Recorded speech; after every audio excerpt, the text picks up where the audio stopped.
MSP जारी थी, आने वाले कल में भी जारी रहेगी। प्रधानमंत्री जी ने एमएसपी पर विचार करने के लिए और प्रभावी बनाने के लिए, पारदर्शी बनाने के लिए कमेटी बना दी है। वो कमेटी आगे विचार करेगी। एमएसपी की गारंटी पर सरकार क्या विचार कर रही है? एमएसपी जारी थी, आने वाले कल में भी जारी रहेगी। प्रधानमंत्री जी ने एमएसपी पर विचार करने के लिए और प्रभावी बनाने के लिए, पारदर्शी बनाने के लिए कमेटी बना दी है। वो कमेटी आगे विचार करेगी। बजट में खाद को लेकर किस तरह से स्थिति देख रहे हैं आप? खाद को लेकर है फर्टिलाइजर के मामले में किसानों को किसी भी प्रकार की कोई कमी नहीं आने दी जाएगी। सरकार पूरी तरह गंभीर है। पहले भी फर्टिलाइजर पूरा मिला है और आगे भी मिलेगा। 3 कृषि कानूनों की वापसी के बाद पूरे देश में पहली बार एमएसपी की गारंटी कानून की मांग पूरे जोर शोर से हो रही है और यह आंदोलन का एक अहम मुद्दा भी है। अहम मुद्दा है कि सरकार एमएसपी पर वैधानिक कानून बनाए। जब देश के प्रधानमंत्री यह बात कहते हैं कि एमएसपी थी, एमएसपी है और एमएसपी रहेगी, तो उसके बाद सरकार को कानून बनाने में दिक्कत क्या है?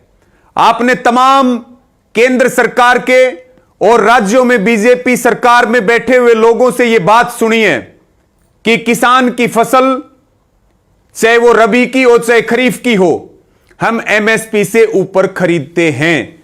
तो जब एमएसपी थी, है और रहेगी और सरकार के लोग कह रहे हैं कि हम एमएसपी से ऊपर खरीदते हैं, तो फिर इनको एमएसपी का कानून बनाने में दिक्कत क्या है?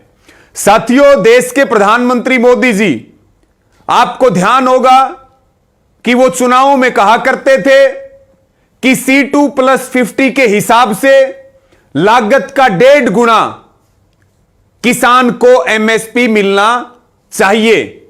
और प्रधानमंत्री जी ये बात भी कहते थे कि 2022 में किसानों की आय दुगनी होगी।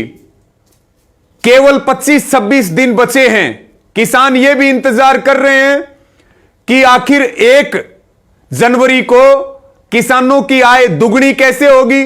और जो बात प्रधानमंत्री जी चुनाव में कहते थे, तमाम उनके वीडियो और बयान सोशल मीडिया पे हैं। जो बात प्रधानमंत्री बोलते थे, हम उसी के ऊपर गारंटी कानून की मांग कर रहे हैं।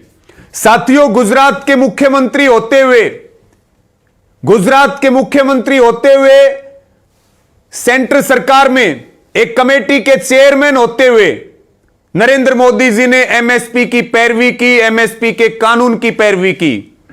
एमएसपी ना मिलने के कारण आजादी से लेकर के और अब तक सरकारी आंकड़ों के अनुसार भारत के किसानों को 45 लाख करोड़ रुपए का नुकसान हुआ, जबकि कुल कर्ज भारत के किसानों पर राज्य और केंद्र का 10 लाख करोड़ रुपए है। हमारी जो मांग है एमएसपी को लेकर के, हम चाहते हैं कि चाहे वो पोल्ट्री फार्म हो, चाहे वो फल और सब्जियां हो, अन्न और दूध हो, सबके ऊपर एमएसपी का गारंटी कानून बने। साथियों, हर चीज दुनिया में मैक्सिमम रिटेल प्राइस एमआरपी पे बिकती है। किसान केवल एमएसपी, न्यूनतम समर्थन मूल्य की मांग कर रहा है।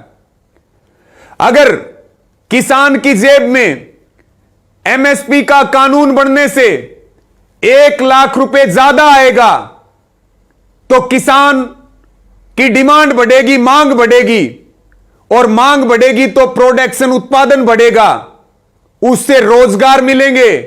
और जो कृषि विशेषज्ञ हैं, जो अर्थ के विशेषज्ञ हैं, वो ये बात कहते हैं कि भारत की जीडीपी का आकार लगभग 15% का होगा और किसान इस देश की आत्मा है। किसान के घर में समृद्धि आएगी तो सारे वर्ग मजबूत होंगे और भारत नई आर्थिक ऊंचाइयों को छुएगा।